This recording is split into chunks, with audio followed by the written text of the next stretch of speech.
Hello and welcome to Perspectiva. My name is Tom Philpot. Now, for almost 4 weeks, the FIFA World Cup was defined by football, but as the tournament entered its knockout stage, politics has taken centre stage after US President Donald Trump's reported intervention in the case of the American striker Folarin Balogun. Well, Trump publicly celebrated FIFA's decision to lift Balogun's one-match suspension after reports that he spoke with the FIFA president, Gianni Infantino, and requested a review of the player's red card. Now, FIFA later reinstated Balogun's eligibility under a provision in its disciplinary code, saying the red card remains on his record while the suspension has been put on hold. Now, let's watch how this all unfolded in this report.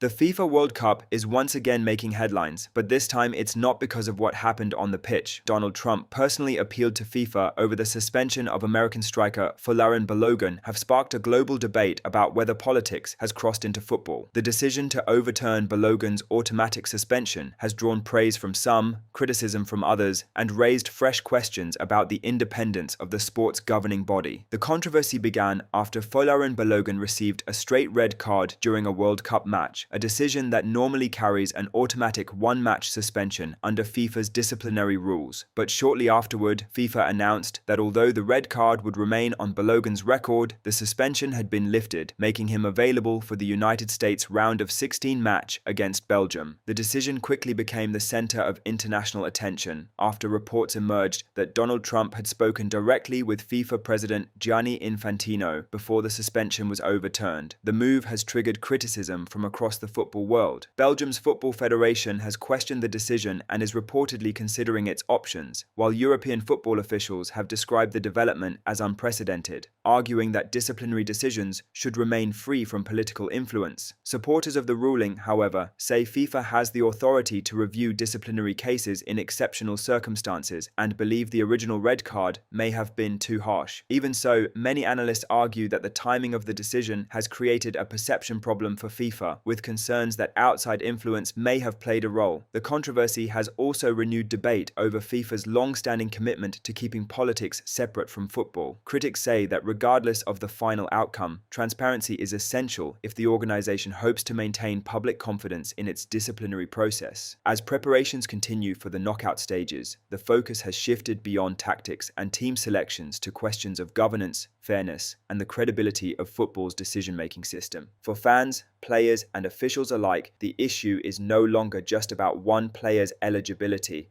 It is about ensuring that the same rules apply equally to every team competing on the world's biggest football stage. With the United States now preparing for a crucial knockout match, FIFA continues to face pressure to explain the circumstances behind its decision. Whether this controversy fades or leaves a lasting impact on the game's governance, it has already become one of the defining off-field stories of this World Cup. Well, the controversy has since sparked a global debate that now extends far beyond football.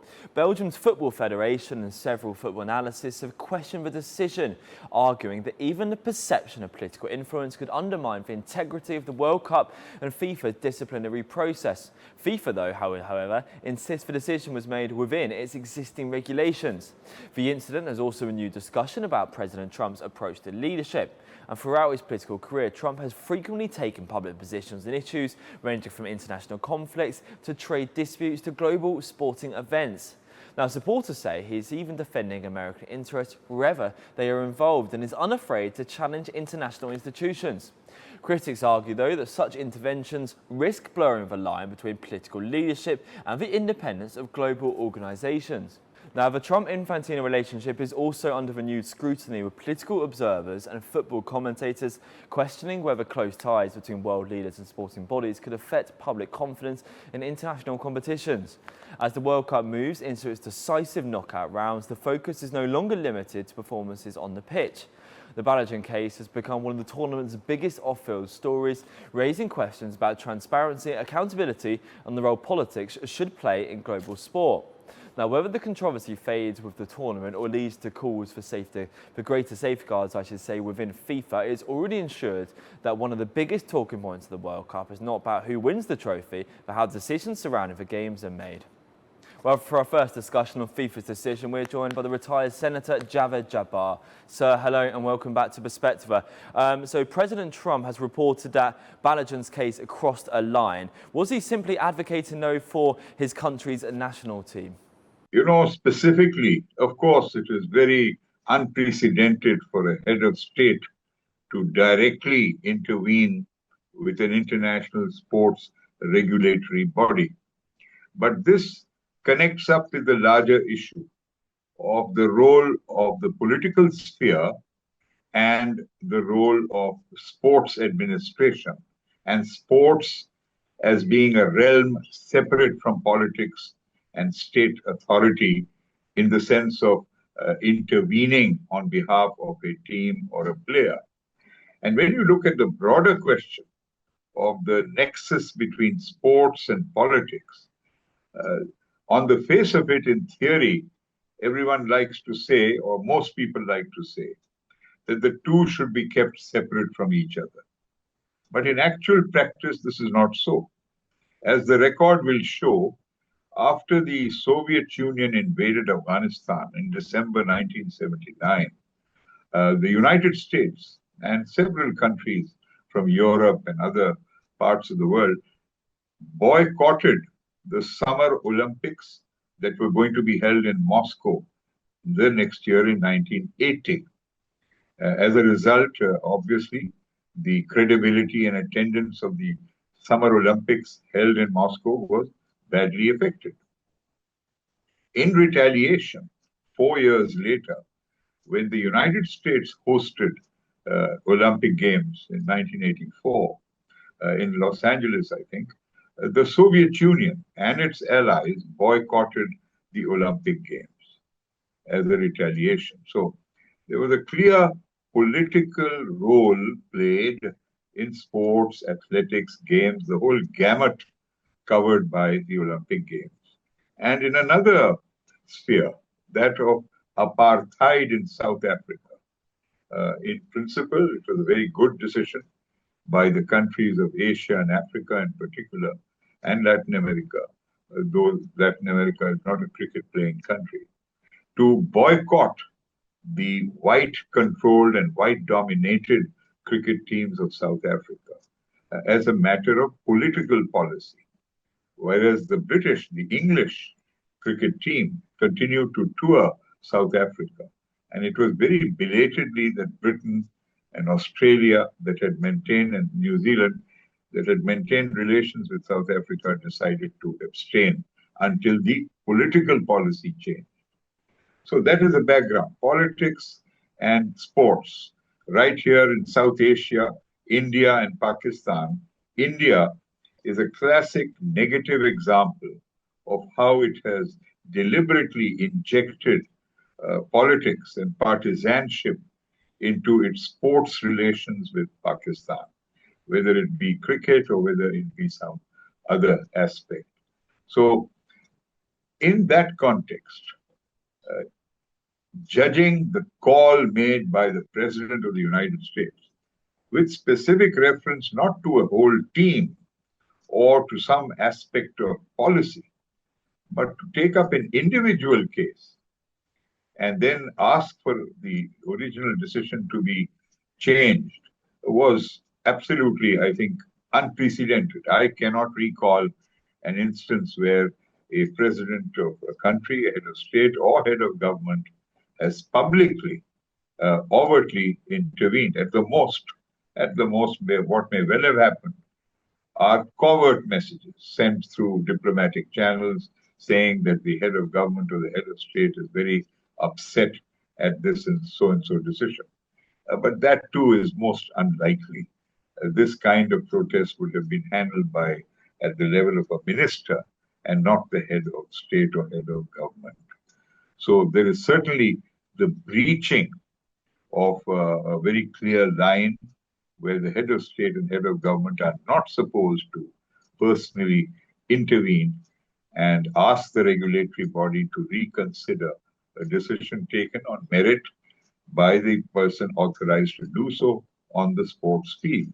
But even if FIFA followed its own disciplinary rules, has the timing of this decision created a perception that political influence has affected the outcome? Despite the fact that, to be fair to FIFA, FIFA has said we have simply followed our own already prescribed policies and procedures where there is scope for a particular suspension to be revoked and to be revisited on appeal or on reconsideration. So to that extent, they have not violated their own written procedures and laws. But the very public nature of the call and the tendency of the present President of the United States to exude coercion and threats and the use of intemperate language is very well known now. And it is most unfortunate.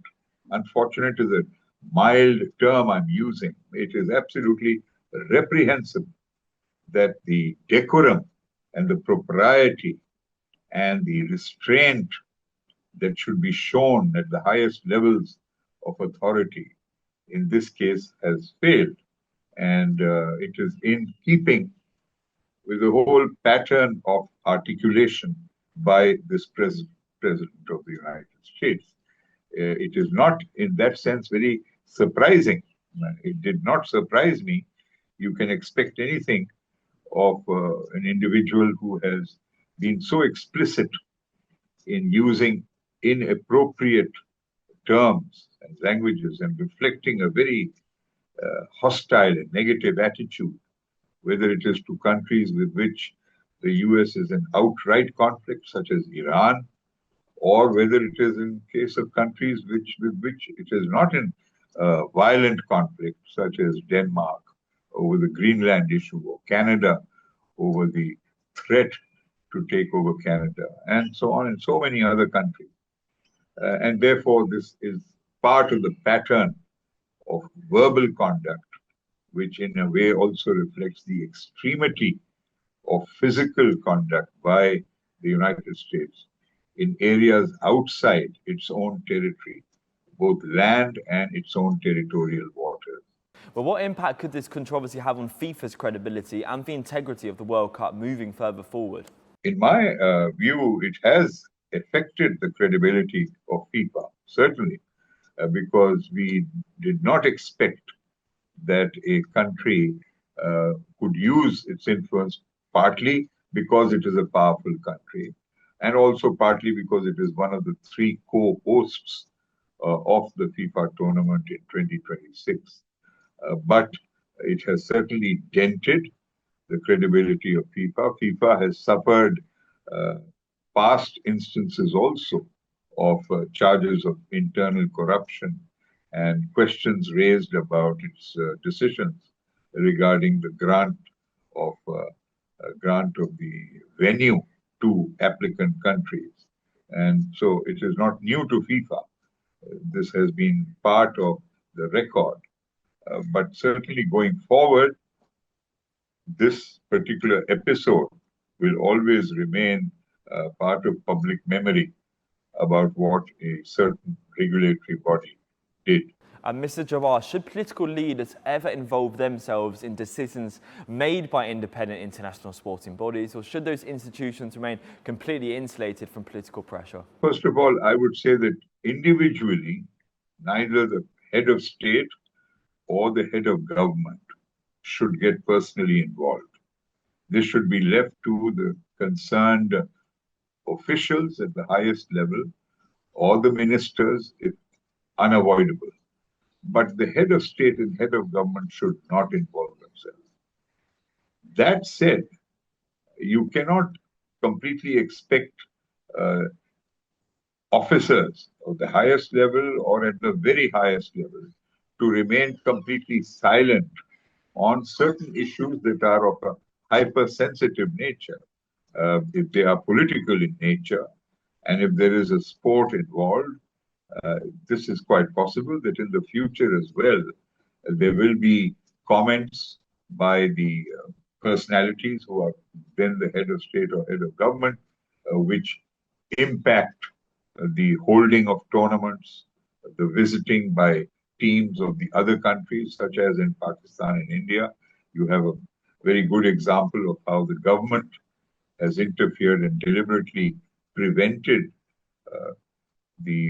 prevented Pakistan from hosting India and vice versa, from Pakistan visiting India. And mind you, this is quite unfortunate given the fact that over 12 years ago, there is an example in history of a Pakistan-India joint tennis team. There was a Pakistani tennis player of repute, Samul Haq Chaudhary, and Bopana, I think that was his name, the Indian. And they became known as the Pakistan-India Express because they went on to win a number of tournaments in Europe and in the United States. That was one example where under different governments, because that was not a time when the BJP was in government and promoting this hate ideology of Hindutva and trying to make Pakistan the scapegoat for its own internal issues. Those years were under the Congress government. And the Congress has its own problems, but at least they did not prevent an unprecedented collaboration between tennis players and calling for them to participate in tournaments. I have on my own in recent months suggested this to a leading university in the United States, which had invited me to come and speak there on the subject of Pakistan-India relations. And I said that North America is the right ideal venue for a Pakistan-India joint cricket team to be set up by young Pakistanis and Indians, and they can show how it is possible to work together, constructively instead of combatively, in a good spirit of sport. Well, Trump has often taken public positions on international issues beyond traditional diplomacy. Does this World Cup episode reflect his broader leadership style, and how has it been viewed internationally? Well, again, this is very consistent with his attitude and his actions since he took office. It also goes back to his earlier term in office, his first term in the last part of the previous decade, where the present president of the United States seems to systematically undermine, disregard well-established institutions that are supposed to address issues of policy as serious as national security, international relations, economic relations. And he has instead chosen to personalize it, partly evident in the postings that he makes on social media, which are most inappropriate and unbecoming of the head of state, or who is also the head of government at one and the same time in the United States, to constantly expose his own personal views and preempt the diplomatic or multilateral processes from communicating with each other and working out via media, which is acceptable to different points of view, but which are willing to come together for a larger cause. So this arbitrary intervention is a continuation and an aggravation of an inherent tendency on the part of the president to disregard, to downplay, to devalue very well-established, long-established forums and personnel who have specialized in their respective fields and who know how to address unexpected crises, unexpected situations with due restraint and balance, disregarding them and immediately reacting to a certain development is most inappropriate for, and I do not accept the thesis that because we are living in a new age of social media and everyone has access and he has millions of followers, therefore he should use social media to immediately communicate. Absolutely not. We should not become enslaved by technology. The interests of humanity, the interests of nation states, the interests of what is good common sense and deliberation and careful analysis before making public statements cannot be and should not be set aside merely because someone has an ego or someone wants to assert authority and power. How might other competing nations react if they believe that powerful governments can influence decisions during major international tournaments? Could this set a dangerous precedent for future World Cups too? It could, but I still have faith and I have confidence that the majority of nation states, the leaderships of the majority of nation states, backed by their respective sports and regulatory bodies and their parliaments, have accumulated enough experience and maturity in dealing with unexpected situations such as this one, and that this will not and should not be used as a precedent by others.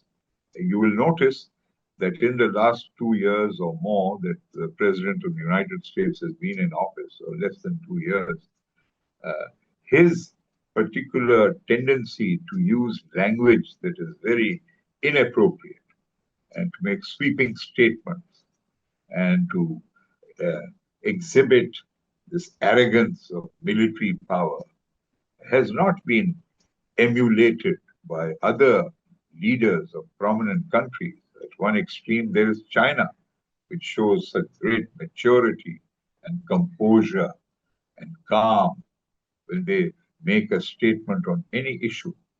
There is no use of emotion and histrionics. And similarly, to the credit of Pakistani's own leadership, we do not tend to make irrational or imbalanced or emotional statements as a reaction to something an Indian leader may have said. We address it through diplomatic channels, publicly and bilaterally, or we talk to the media, our leaders, or we use parliament. But in this case, of course, the President of the United States is not a member of the US Congress, but nevertheless, he has a cabinet which can use Congress to speak, and he chooses not to do so. So I have faith and confidence that the vast majority of nation states in the world, their leaderships, will not take this as an example worth emulation or worth repetition. Well, what lessons should FIFA take from this controversy, and what reforms, if any, are needed to ensure greater transparency and public confidence in its disciplinary process? Well, the first lesson, to my mind, I'm not an expert on FIFA, but looking at it purely on the basis of the facts, knowing that there has been an unprecedented, improper phone call or message transmitted directly by the head of state of the United States to the head of FIFA. FIFA should have not used a particular aspect of its regulatory clauses to revoke that suspension for one match, which was imposed because of that particular player's misconduct on the field. Because very obviously, the repercussions and the ramifications became instantly apparent. That even if FIFA felt that there was scope for rectification, which I doubted, because if they had, then they could have done it independently or not waited for a call from the president to do it. That has only strengthened the view. It has only strengthened the view that FIFA is vulnerable to this influence. So FIFA needs to work on maintaining its credibility, which has been badly affected by this, and not repeat any instance where, as a reaction to a message about a situation like this, it immediately makes use of some loophole, or loophole may be the wrong term to use, makes use of some provision that does allow FIFA to revisit an earlier decision. And the question arises, how many times has this revisitation occurred in FIFA's history? I don't have access to that record just now, but it would be very interesting for any sports journalist or historian to look at cases of this kind and see whether FIFA has used this particular provision to change a decision already taken just 2 days earlier, or 1 day earlier. Mr. Jabbar, thank you so much. Appreciate it.